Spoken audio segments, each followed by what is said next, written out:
L-intervista ser tiġi mwassla lilkom minn Beauty Wisdom tal-Fgura għal-aħjar prodotti u trattamenti ta' sbuħija. Noffru wkoll servizzi ta' aromaterapija holistika. Lily's Health and Beauty għall-aqwa prodotti ta' nutrizzjoni, make-up u aċċessorji. Żuru l-paġna ta' Lily's Health and Beauty fuq Facebook għal insiet informazzjoni.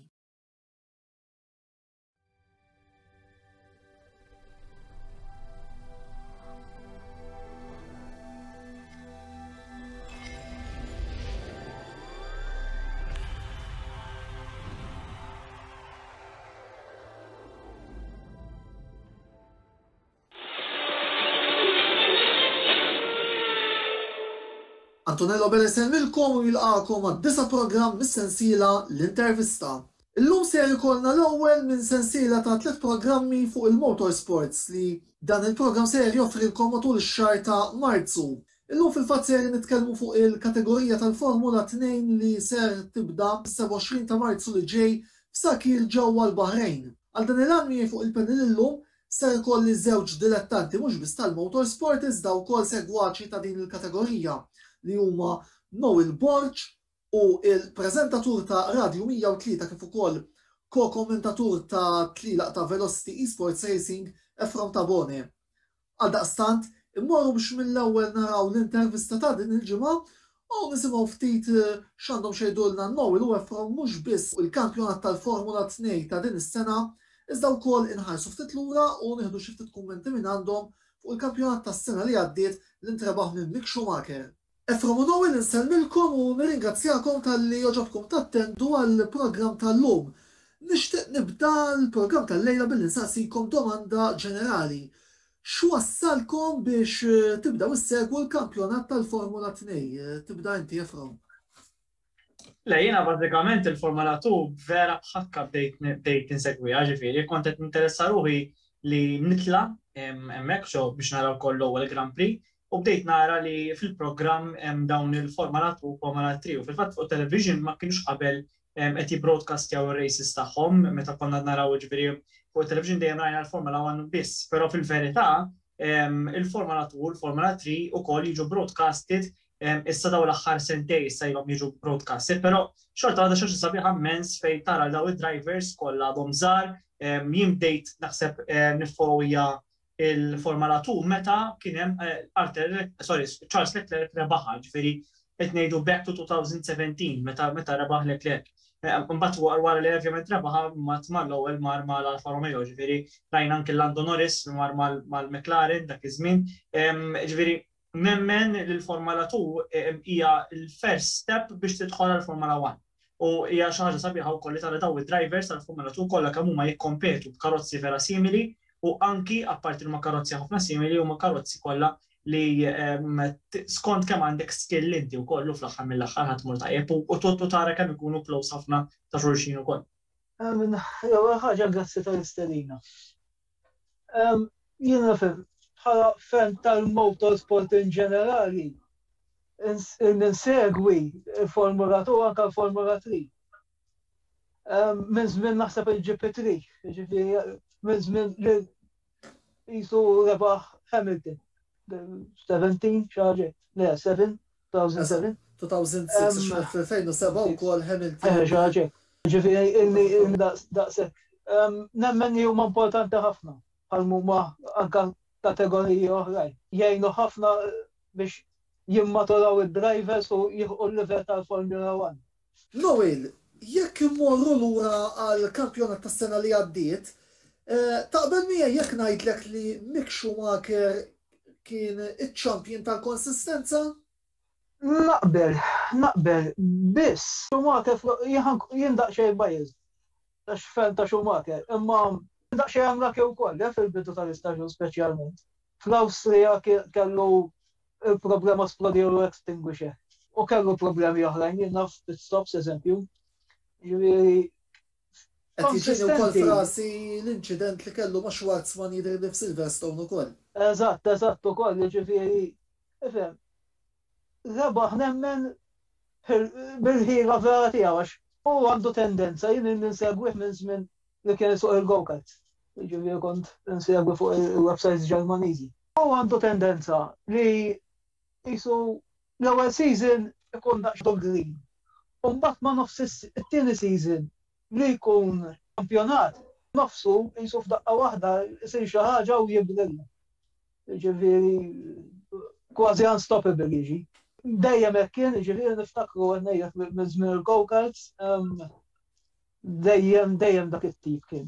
U naħseb is-sena waħda dak li ġar, ġifieri wara daqsxejn l-isfortuni li kellu fil-bidu tal-istaġun. U anke forsi xi crashes u li kellu ma' ħadd ieħor li fil-maġġor parti tal-problemi qas kienu jiġu minn naħa tiegħu. Għaw waħdu mbagħad tko consistency kif qed tajt int. Sar champion. Jista' jkun li forsi dawn il-problemi li semmejt ikunu anki kawża l-ambjentament? Sakemm forsi jidra l-kategorija, l-karozzi?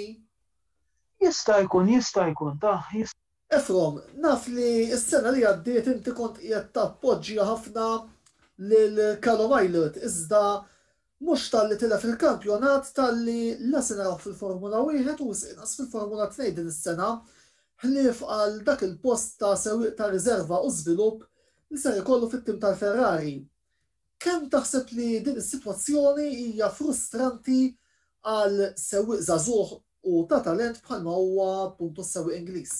L-ewwel nett nixtieq naqbel ħafna mal qal Noel fuq il-tal-konsistenza ta' Mick Schumacher li dejjem f'ħafna season jisu iqum ħafna aktar fuq tiegħu. Ħanejdlek mill-esperjenza tiegħi meta kont qiegħed l-Ungerija fl-2019 kont qiegħed hemmhekk ġifieri narhom il-Formula 2.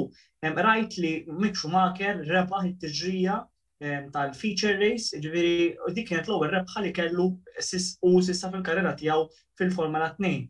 Ġifieri kellu season li ma kienx sejjer daqshekk tajjeb, u mbagħad f'daqqa waħda irnexxielu jerbaħ din it-tiġrija out of nowhere u minn hemmhekk kompla jimxi iktar quddiem, ġifieri rajnih ukoll jieħu it-tieni post u anki kien kapaċi li jġib iktar punti, però ovvjament ma kellux biżżejjed daqshekk punti fis-season ta' 2019. Għalhekk 2020 kienu qed mill-favorit mill-Ferrari Academy, għax importanti li ngħidu l-Ferrari Academy drivers mhux biss isuqu mal-prema, però anke kif qed inti isuqu ma' teams oħrajn li nafu wkoll kien hemm Gian Alesi, kien hemm ukoll Callum Ilott, Robert Schwarzman. Dawn huma kollha drivers li jiġu mill-Ferrari Academy. Issa, meta inti tgħid li Callum Ilott li mhux se nkunu din naf fil-Formula 1 ma naqbilx miegħek as-saġġ għala għax huwa ħajkun ir-reserve driver tal-Formula 1. Ġifieri xorta waħda ħajkollu rwol importanti ħafna, rwol tal-iżvilupp tal-karozza.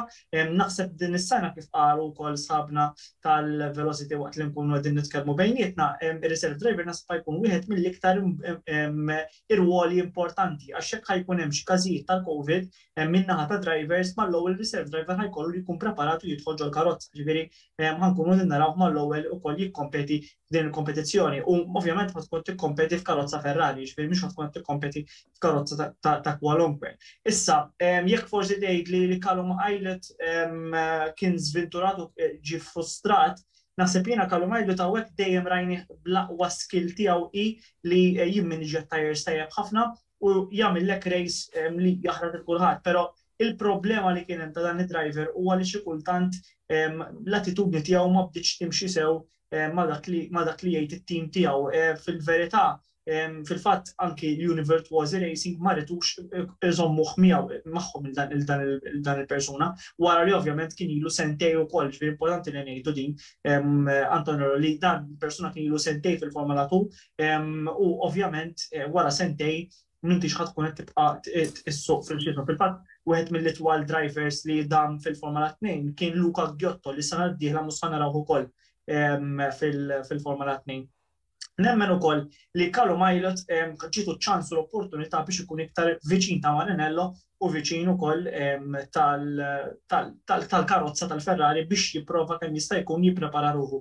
U diġà qal li hu kuntent b'din id-deċiżjoni, ovvjament ħajkun hemm ħafna iktar xogħol fuq development. Naħseb il-Ferrari dis-sena l-iktar ħaġa li kellhom bżonn jagħmlu fil-Formula 1 huwa li jaħdmu iktar fuq development tal-karozza u anke matul is-season, però nemmen żgur li ħadd tkun ħaġa importanti li Callum Ilott ħajkun qed jagħmel fl-aħħar mill-aħħar dan mhux se jsuq mal-ħass forsi bħalma Nikita Mazepin ħajjagħmel u Mick Schumacher, jew kellha mhux se jsuq mal-Alfa Tauri bħalma jagħmel Yuki Tsunoda li dan ukoll kull ma dam season wieħed biss fil-Formula 2, però dan ħajspiċċa wkoll ħajkun reserve driver li ħankunu din naraw ukoll reserve driver ieħor biex forsi ma ninsewx għadha kemm tħabbret illum jekk minsejjer żball li Nick de Vries, il-champion ta' 2019, ħajkun qiegħed reserve driver tal-Mercedes. Ġifieri din hija xi ħaġa li xi sabi ħammens li ħanaraw driver ieħor li kien parti mill-Formula 2 is-sena l-oħra mar fil-Formula E u ħajrġa jitorna fil-Formula 1 bħala reserve driver tal-Mercedes.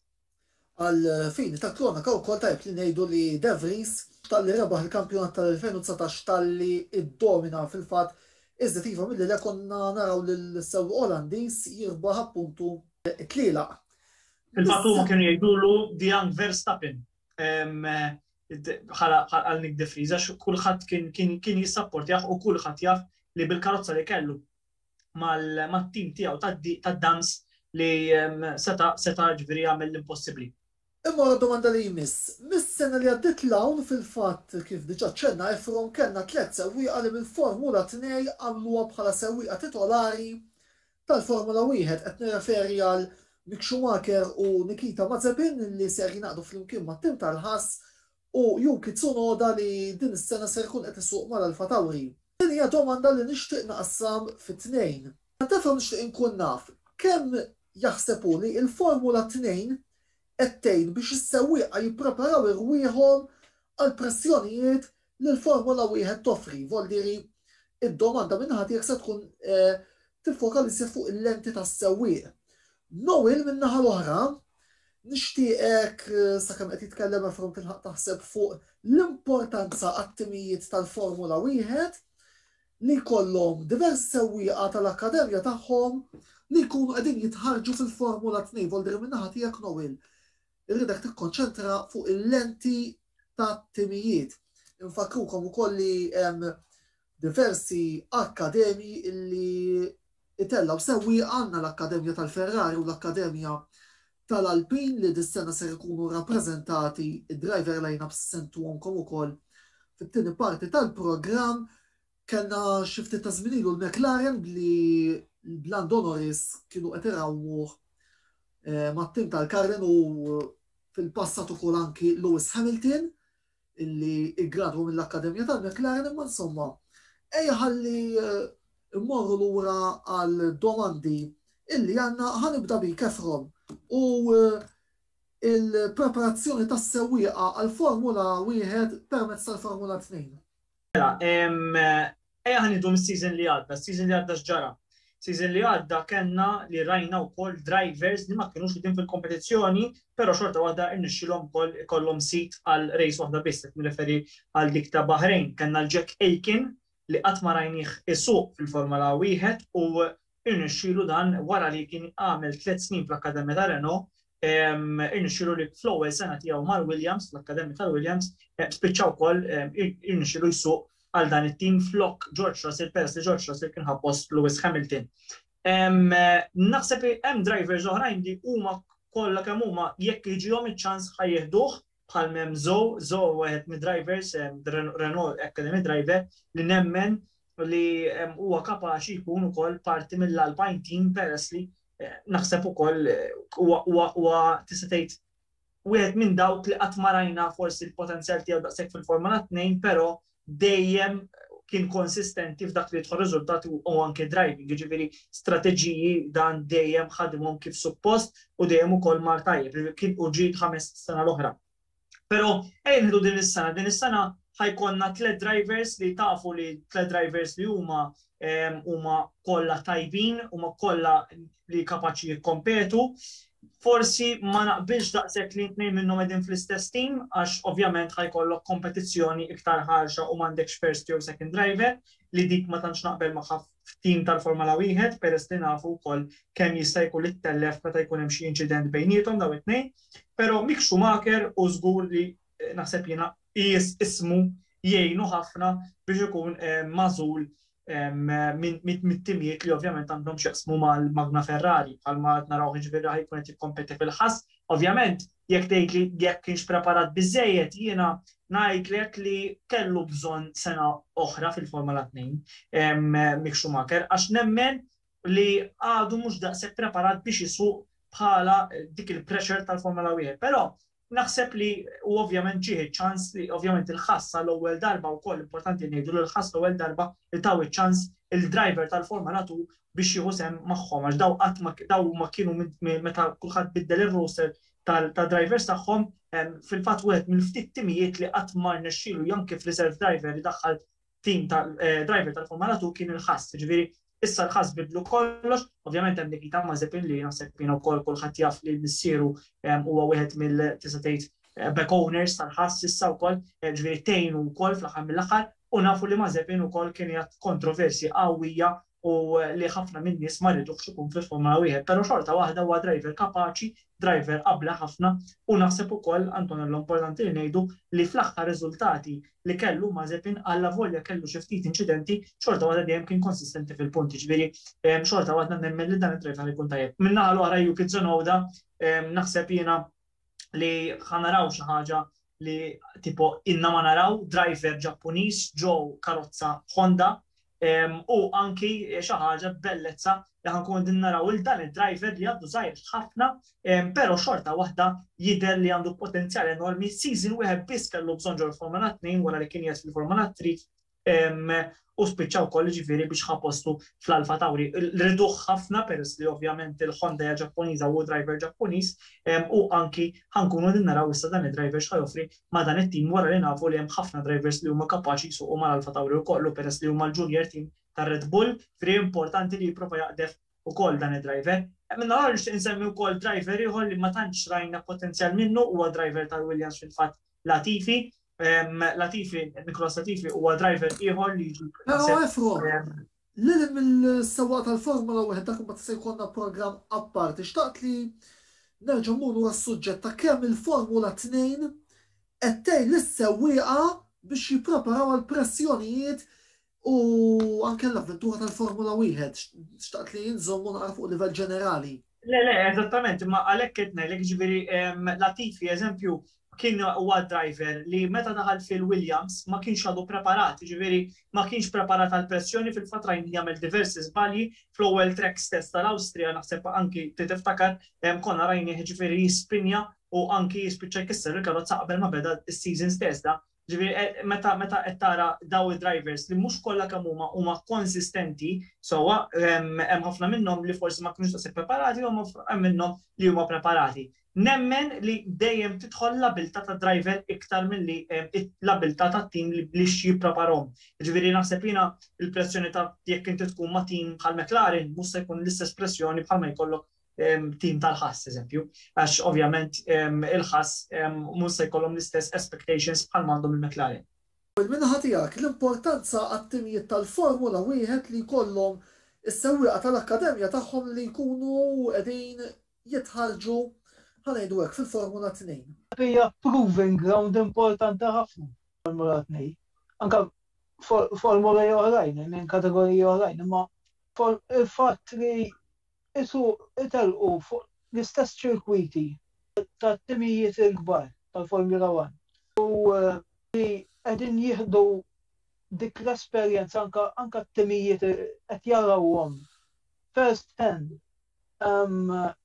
li kif qed x'inhi il-performance tagħhom. Naħseb il-drivers ittihom dik ċertu esperjenza. U tu it-timijiet jiftħu xarajnejhom anke dwar drivers tal-akkademja tagħhom u li qed jassoċjaw ruħhom magħhom. Naħseb hija importanti ħafna minn dak il-lat. Anke jekk aħna nhar ta' ġimgħa fil-Formula 1 nibdew li naraw fl-ewwel sessjoni. Ġieli drivers minn dawk li jkunu fl-akkademi. Naħseb tgħin ukoll il-fatt anke jkunu fl-istess weekends li tihom dik l-esperjenza tal-istess ambjent. Naħseb hija importanti minn dak il-waqt, minn ħaġa tim. Grazzi Noel, mela l-intervista għal-issa se taqafaw semmorru għal blok qasir ta' reklami ibqgħu magħna il għaliex parti tal-programm seri nitkellmu fuq il-kampjonat appuntu ta' din is-sena. Dalwaqt magħkom.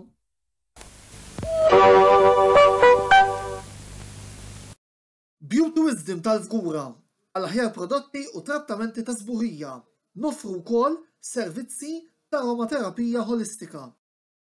Lily's Health and Beauty għall-aqwa prodotti ta' nutrizzjoni, make-up u aċċessorji. Żuru l-paġna ta' Lily's Health and Beauty fuq Facebook għal iżjed informazzjoni. Merħba lura fil-programm l-intervista flimkien miegħi Antonello Bela u mal-mistednin tagħna li huma Noel Borch u l-preżentatur ta' Radio 103 kif ukoll ko-kummentatur tal-tlielaq ta' Velocity Esports Racing Efrom Tabone. Grazzi wkoll lill-sponsors tagħna li nħeġġixkom biex tużaw is-servizzi tagħhom anki għax indirettament tkunu qegħdin tgħinu lilna biex inkomplu ntellaw produzzjonijiet ta' din ix-xorta. Ġu issa għal kampjonat ta' din is-sena u qabel ma nkomplu nitkellmu ftit ma' Noel u ma' Efrom naraw ftit it-timijiet u s-sewwieqa li għandna konfermati sakemm ġejna biex noħorġu għal dan il-programm. Ir-Russu Robert Schwarzman u d-debuttant Awstraljan Oscar Piastri ser ikunu fit-tim ta' champions tal-kampjonat tat-timijiet tas-sena li għaddiet, il-Prema. Għaluni virtuosi għandna l-Ċiniż Guan Yu Zhou tal-Akkademja tal-Alpin u il-Brażiljan Felipe Drugovich. Immorru issa għal Carlin li għandhom lil Dan Ticktim u l-sewwieq Indjan Yerhan Daruvala. Fil-waqt li għal high-tech għandna l-Ingliż Liam Lawson u s-sewwieq tal-Akkademja tar-Red Bull Juri Vips li ġej mill-Estonja. Immorru issa l-Art Grand Prix illi għandhom lil Christian Lundgaard mid-Danimarka, sewwieq ieħor tal-Akkademja tal-Alpin, u lil Franċiż Theo Pourchaire illi huwa debuttant. L-unika sewwieq li għandna konfermata l-MP Motorsport s'issa huwa il-Ġermaniż Lirim Zendeli. Ġermaniż ieħor David Beckman ser ikun qed isuq għat-tim Ċek tax-Xaru Racing System. Miegħu ser ikun hemm il-Brażiljan Guilherme Samaia. Għad-dams ser ikollna s-sewwieq tal-Akkademja tal-Williams Roy Nissany minn Iżrael u lil Marcus Armstrong mill-Awstralja. L-Iżvizzeru Ralf Boschung ser ikun qiegħed jirritorna fil-Formula 2 flimkien mal-Campos Racing. It-tieni sewwieq tat-tim Spanjol ser ikun id-debuttant Brażiljan Gianluca Petekov. L-HWA Race Lab se tippreżenta koppja ta' debuttanti Taljani fil-forma ta' Matteo Nannini u Alessio Deledda. Finalment għat-Trident il-Ġappuniż Marino Sato ġie konfermat flimkien mal-Olandiż Bent Viskal. Mill-lista tas-sewwieqa li qed naraw l-aktar tliet ismijiet li qegħdin jispikkaw huma Robert Schwarzman tal-Prema, Guan Yu Zhou tal-Uni Virtuosi u Christian Lundgaard tal-Art Grand Prix. Efrom, taħseb li l-kampjonat eventwalment ser ikun mistielet bejn dawn it-tliet sewwieqa jew inkella qed tara iżjed sewwieqa li jistgħu jgħidu tagħhom f'dan l-istaġun? Mela, naħseb taf li jiena nsegwi wkoll il-Formula 3 u meta nsegwi l-Formula 3 inkun naf li ħafna minn daw id-drivers li jistantazlu biex ikunu fil-lineup tal-Formula 2 huma kollha proprja ex-Formula 3 drivers. Żgur li ma nistgħux ninsew u naraw il-potenzjal kbir li għandu Oscar Piastri wara li rebaħ ukoll il-season tal-Formula 3 sena l-oħra, viċina ħafna bejnietu bejn Sargent minn ħajrbaħ dan il-kampjonat, ġifieri importanti ngħidu li Sargent għażel ma jkomplix fuq Formula 2, ġifieri hawnhekk qed naraw il-driver Oscar Piastri li nemmen li ħajkun wieħed mill-contenders żgur li jekk ikollu karozza tajba ovvjament il-Prema nafu li dejjem toffrilek karozza mill-aqwa, però ma jfissirx li nbeda s-sena l-oħra il-Prema kellhom l-aqwa karozza, ma jfissirx li dis-sena ħajkollhom ukoll l-aqwa driver. Ejja ngħidu hekk. Christian Lundgaard nasibina u dinja l-aħħar sena tiegħu fil-Formula 2 u irid jipprova kemm jista' jkun juri x'jaf għalli jipprova issa mill-Akkademja tal-Alpine jipprova jekk hemm bżonn jitla' ma' xi tim tal-Formula 1 anke jkun ġast kemm ikun parti hemmhekk ġifieri. Naf żgur li din tkun kompetizzjoni tajba bejnietu u bejn Zhou l-tnejn li huma jagħmlu mill-istess parti tal-Akkademja. Min-naħa l-oħra, Theo Pourchaire li huwa driver li rajniħu wkoll mal-lower x'inspiċċa season tal-Formula 3 kien qiegħed jikkompeti fis-season tal-Formula 2. Ġifieri s-sena l-oħra diġà rajnieh jikkompeti dan id-driver fis-season tal-Formula 2, però kien ġie t-tielet post fil-Formula 3. Il-vantaġġ li hemm tal-driver li minn drivers oħrajn li kienu fil-Formula 3 diġà jaf il-karozza. Fil-fatt konna naraw jisuq mal-AWA Race Lab fil-fatt minflok Alesi fil-fatt li Alesi kien telaq ukoll f'nofs season u kien ma Trident fejn dan id-driver spiċċa wkoll fejn lejn l-aħħar ukoll ġab riżultati tajbin. Ta' waħda naħseb li ħajkun hemm ukoll Dan Ticktum li jridu naraw x'ħajsarra f'dan id-driver wara li s-sena l-oħra lejn l-aħħar tal-kampjonat ukoll kien ġej mhux ħażin. Is-sena l-oħra kien mal-Dams jekk Messier żball dan id-driver u din is-sena ħajkun issa mal-Carl, ġifieri driver li qiegħed ukoll qisu bħala akkademja tal-Williams, tista' tgħid, u driver ukoll li huwa qableħ ħafna. Inti semmejt Robert Schwarzman żgur jaf li s-sena l-oħra peress li tul ta' żmien kien jaslu l post sena l-oħra bħala leader fil-Formula 2, nemmen li dis-sena ħajprova ma jagħmilx l-istess balji li jagħmel fl-istess kien żventurat ħafna ċertu inċidenti li kellu spiċċaw telfuh mill-podju u anki telfuh mill-punti. Driver ieħor li żgur li rridu ma ninsewx żgur huwa Armstrong, Marcus Armstrong fil-fatt kien is-sena l-oħra wkoll fil-ART darba kien u darba jkun isuq mat-tim tad-Dams. Qalu stess li Armstrong dis-sena ħajmur għar-rebħa. Importanti ngħidu li l-Formula 2 s-sena l-oħra 5 races u 5 race winners differenti kompletament. Ġifieri għal min ukoll jixtieq isegwi ukoll tipo ta' series bħal huwa Drive to Survive fil-Formula 2 u anki ġifieri kunu qegħdin jaraw in-nies 6 episodji kollox għal min għandu l-application tal-Formula 1 li żgur il-Formula 1 TV toffrilek dan l-ispettaklu tal-x'jiġri wara l-kwinti ta' dawn il-drivers. Dawn il-drivers importanti li ngħidulkom li huma wkoll full-time drivers tat-timijiet. Driver ieħor li ħankun qed nipprova nara x'ħajoffri huwa Matteo Nannini. Matteo Nannini s-sena l-oħra beda ħażin fil-Formula 3 u kien qiegħed sejjer tajjeb naqa' mhux ħażin, ġifieri lejn l-aħħar tas-season ma kellux l-aqwa karozza, però nemmen ukoll li din is-sena Matteo Nannini bl-HWA Race Lab ħajkun wieħed minn dawk li ħajkun iktar prominenti u qed naraw formation Taljana għandek il-Deleda u għandek il-Nannini. Naħseb ukoll ma nidux ninsew driver ieħor li ħajkun kapaċi jagħmilha f'diversi podi peress li rajna wkoll forma tajba ħafna li huwa David Beckman. David Beckman huwa driver li żgur ħajkun prominenti ħafna f'dan is-season tal-Formula 2. Noel, min-naħa l-oħra, jekk neżaminaw il-kombinazzjoni tat-timijiet, jien qiegħed nara l-iktar tim b'saħħtu li ħajkun l-Univirtuosi, Felipe Drugovich u Guan Yuzu fuq il-kodba tagħhom. Taħseb li dan it-tim ser jibda bħala l-favorit li jirbaħ il-kampjonat tat-timijiet dis-sena? Jena nemmen li battalja bejn il-Prema u l-Univirtuosi nafu. Biċċa li għadsmenu u speċjalment kif semma from Piastri fil-Formula 3 sena l-oħra għamel spettaklu pa' performance. Battalja close ħafna bejnietom. Is-sena il-format ta' tmiem il-ġimgħa ser jinbidel ftit hekk kif ser ikollna żewġ sprint races is-sibt u feature race oħra il-ħadd. Ara minn hekk il-Formula 2 din is-sena ser tkun qed issuq fi 8 ċirkwiti illi ser ikunu tal-Bahrejn, Monte Carlo, Azerbajġan, Silverstone, Monza, ir-Russja, l-Arabja Sawdita u Abu Dhabi għal total ta' 24 tellieqa. Efrom, x'idrilek mill-format il-ġdid li l-Federazzjoni proponiet għal-kampjonat ta' din is-sena? Il-format huwa interessanti ħafna. Ovvjament minn żewġ tiġrijiet li ħajkonna kull weekend ħajkonna issa 3 tiġrijiet importanti li ngħidu s-soltu ikun hemm Formula 3 u Formula 2 f'daqqa. Din id-darba ħatkun jew Formula 2 jew Formula 3.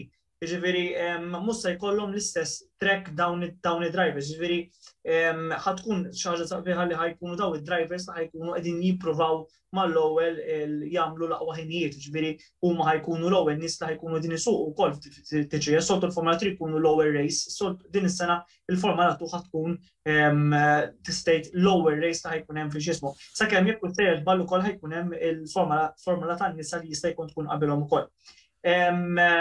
Nemmen li ovvjament għandek ċertu races li spiċċaw barra mill-kalendarju, fosthom nsemmi żgur il-memorja li Antoine Hubert kien wieħed mill-aqwa drivers tal-Formula 2 li kien naħseb qiegħed fil-Formula 1 bħalissa li kien saq fi Spa kienet DMM għall-Formula 2 u din is-sena mhux tkun hemm. Spa waħda minn dawk it-tiġijiet li tlifna. Però xorta waħda ħajkun exciting għax għandna tiġi eżempju bħal-mija ta' Russja, għandna tal-Italja, għandna tal-Ingilterra, Silverstone, naħseb li ħatkun waħda minn dawk li ħankun din ħarġu leha. U ħajkun hemm ukoll street circuit li ħankunu din nerġgħu narawha se tgħid ta' Saudi Arabia li din ħanarawha l-ewwel darba, però fl-istess ħin naħseb ħatkun tiġrija li street circuit dejjem tkunna iktar close bħalma rajna bħalma kienu Baku u anki Monaco, Monte Carlo. Ġifieri Monte Carlo xorta għadha hemm kalendarju naħseb jien Antonello qegħdu naqsmu hekk. Għandek street circuits u għandek l-oħrajn li huma totalment differenti. Street circuits huma Monte Carlo, Baku u għandek ukoll it-toroq ta' Jeddah ġo Saudi Arabia, waqt li ovvjament il-races l-oħrajn għandek Sochi, Monza, Silverstone u Sakir li huma tista' tgħid race tracks li ħankunu qegħdin naraw ħafna iktar azzjoni fihom. Però mbagħad għandek ir-race l-aħħar waħda l-Grand Final dejjem iżżomm posta din li hija Abu Dhabi li dejjem ħankunu qegħdin naraw ovvjament bit-8 races biss 24 ħajkollok xorta races fil-verità, però 8 locations differenza, ġifieri naħseb jien ħajkollhom iktar pressure darba l-Formula 2 drivers hawnhekk għax iridu kemm jista' jkun li jekk ikollhom weekend ħażin jinsew li tikollhom dak il-weekend ħażin, fadlilhom żewġ races oħra iridu jippruvaw jitfgħu moħħhom hemm biex jippruvaw kemm jista' jkun iġibu riżultat tajbin għax ma tistax inti għax tibda tiġik il-weekend ħażin tispiċċa wkoll forsi ħad DNF flower race tal-Formula 2 tibda minn pożizzjoni ħażina xorta waħda għandek tiġri oħra l-ħadd li ħad tipprova tipbenefika l-punti minnha. Noel, għalfejn din is-sena id-dilettanti tal-Formula 1 għandhom isegwu wkoll il-kampjonat tal-Formula 2. Xi ħaġa ħanżid xi ħaġa ma għarrefhom qabel. Fuq kwestjoni tal-kampjonat tal-format tal-kampjonat, jien ma tantx infhem tiegħu dal-format. Ir-raġuni li nemmen li ma jkun hemm tracks varjati, iktar id-drivers ħajħdu esperjenza. Il-fatt li l-kampjonat loġistikament għat-timijiet u anke l-kwestjoni tal-Covid li għaddejjin minnha u hekk għat-timijiet iktar tagħmel sens ikollok compact weekends. Tabattejt għad-drivers għall-esperjenza jridu niftakru id-drivers qegħdin jakkwistaw l-esperjenza biex jitraw iktar il-fuq. Nemmen li ħajmorru lura fuq il-Formula 3 u l-Formula 2 mill-lat ta' esperjenza għad-drivers.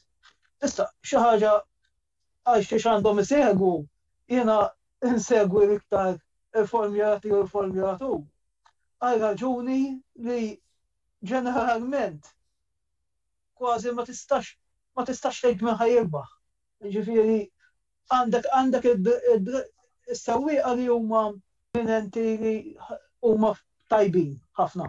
Imma mbagħad ġieli jkollok tiġrijiet li dawk l-istess sewwieqa jagħmlu żbalji u żbalji ġieli jkunu banali. Ġifieri. U lok xi sorpriża. Ġifieri il-Formula 1 daqsxejn iktar predictable. Il-Formula 2 u anke kategoriji bħal Formula 3, għax tajjeb naċċenna anke Formula 3, huma iktar naħseb daqsxejn iktar eċitanti mill-lat ta' tiġrijiet, anke l-andament tat-tiġrija. Milli nissuġġerixxi li il-fans tal-motorsport għandhom isegwhom dal-kategoriji.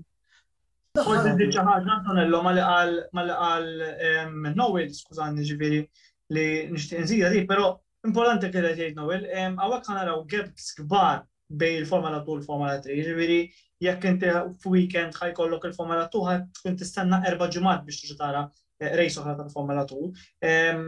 Kif taf inti Formula 3 ħajkollhom 7 weekends wara li ovvjament ġi deċiża li titneħħa waħda mill-weekends għax kienu ħajkunu 8, però ovvjament tneħħiet race minnhom, però xorta waħda Formula 3 ħajkollhom races li huma interessanti ħafna bħal huma Zandvoort, ħajkollhom Budapest ukoll li Budapest peress li ovvjament bussana fil-Formula 2 dis-sena, Formula 3 ħajkollok b'xi ħaġa differenti u b'xi ħaġa l-Formula 3 żgur li ħadd nistennew li ħanaraw għall-fans tal-Ferrari żgur li ħajkun hemm Arthur Leclerc isuq, ġifieri ħanaraw jekk jiffollowjax l-steps ta' Hoch, Charles Leclerc, li kemm jirbaħ il-Formula 3 u anke jirbaħ il-Formula 2 fl-aħħar mill-aħħar.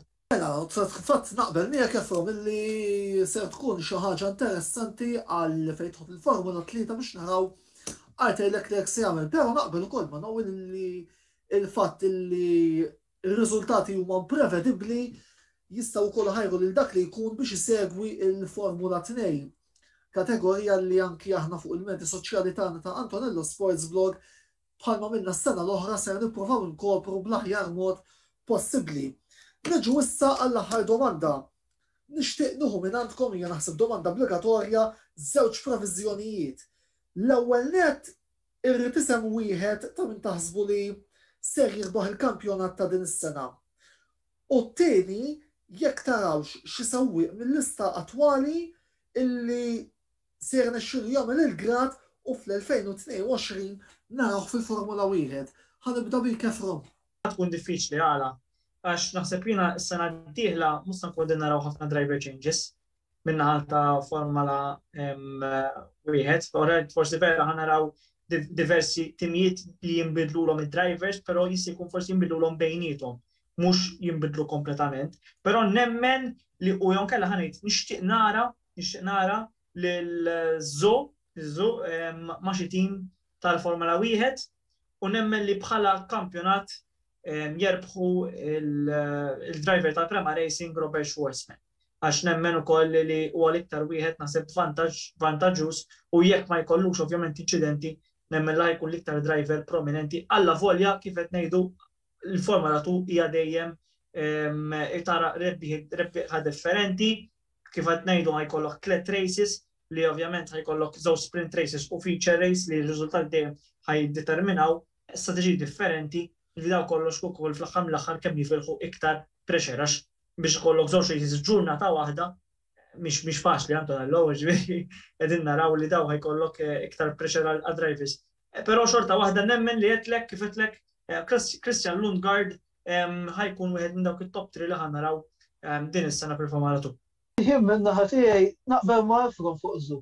Imma naħseb il-kwestjoni li ħajkun hemm fuq il-kuntratti kif qegħdin preżentament, ġifieri fil-Formula 1 daqsxejn diffiċli minn dak l-aspett. Naħseb is-sena d-dieħla ma tantx hemm ċans. Hemm ċans ovvjament peress li għandek ħafna mid-drivers li tiġa jisom qed jissettiljaw fit-tim tagħhom u ħajkun hemm ħafna rule changes fit-team. Jiġifieri mhux se jkunu preparati daqshekk biex jaħtlu għal dak is-season 2022 kif taf intom ħajkun hemm ħafna Formula 1 rules change, allura ovvjament trid tkun parti mit-tim qabel. Jista' jkun li forsi driver li naraw jidħol li mhux qed isuq dis-sena fil-Formula 2 huwa Jack Aitken fil-fatt, imma Jack Aitken dis-sena mhux qiegħed fil-grid tal-Formula 2 wara li ovvjament kien ilu hemm għal tul ta' sentejn. Noel, il-champion minn naħa tiegħek? Diffiċli. Kun avventurus, Piastri? Mort tal-soluzzjoni riskjuża ma interessanti. Jiena ħanamel ukoll previżjoni tiegħi rigward iċ-champion. Jiena nemmen li fl-aħħar se tkun battalja bejn Schwarzman u Zu, biss fl-aħħar mill-aħħar nemmen li ser ikun ir-Russu li jirbaħ il-kampjonat u intom qed tgħidu li mhux ser ikun hemm possibilità li ma jkunx hemm siġġijiet vojta fil-Formula 1 is-sena d-dieħla. Jiena nissuġġerixxi illi ser ikun hemm siġġu vojt li ser ikun is-siġġu tal-Alfa Romeo biss għalkemm nemmen li wara dak is-suċċess Schwarzman jitla fl-F1 ma jkunx u illi imur fl-Alfa Romeo jiena nemmen li b'xi mod il-Ferrari tibat lil Schwarzman mal-ħass u ċaqlaq Mick Schumacher min-naħa l-oħra Aitken huwa isem illi mhux ta' min jeskludi illi saħsita kien is-sena jekk Latifi inaqqas Jack Aitken jista' ukoll jieħu post il-Kanadis mal-Williams. Biss fuq Formula 1 ser ikollna żewġ programmi li ser isiru fil-ġimgħat li ġejjin, programm minnhom illi l-intenzjoni tiegħi hija li niddedikah appuntu lil Williams u iż-żewġ kontendenti għal rebħ tal-kampjonat li huma il-Mercedes u Red Bull, u mbagħad ikollna programm ieħor li ser ikun ikkonċentrat fuq dik li jiena qed insejjaħ il-gwerra għat-tielet post bejn l-Aston Martin, il-Ferrari u il-McLaren. Grazzi lil Noel u lil Lefron tal-li ħadu sehem fil-programm tal-lum u grazzi wkoll lill-sponsors tagħna li huma Beauty Wisdom tal-Fgura għal dawk li jitlu prodotti u trattamenti ta' żbuħija kif ukoll servizzi ta' aromaterapija holistika u Lily's Health and Beauty għall-aqwa prodotti ta' nutrizzjoni, make-up u aċċessorji. Nistidunkom ukoll iżżuru l-paġna ta' Lily's Health and Beauty fuq Facebook għal iżjed informazzjoni. L-intervista il-ġimgħa d-dieħla ser iżomm il-ħin li fuq xandarna l-programm illum, jiġifieri se nerġgħu niltaqgħu l-4 10 ta' Marzu fit-8. Din id-darba se nerġgħu mmorru għall-futbol, preċiżament il-futbol lokali fejn se nitkellmu fuq il-kampjonat nazzjonali amatorjali li se jkun intemm appuntu fit-tmiem il-ġimgħa li ġej.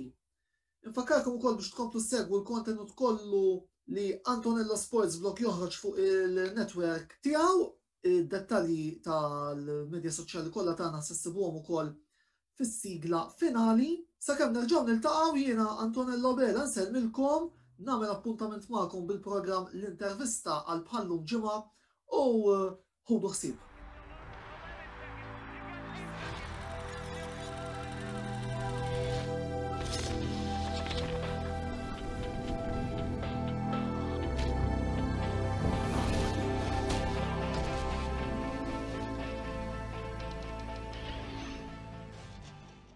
L-intervista ġiet imwassla lilkom minn Beauty Wisdom tal-Fgura għal aħjar prodotti u trattamenti ta' żbuħija.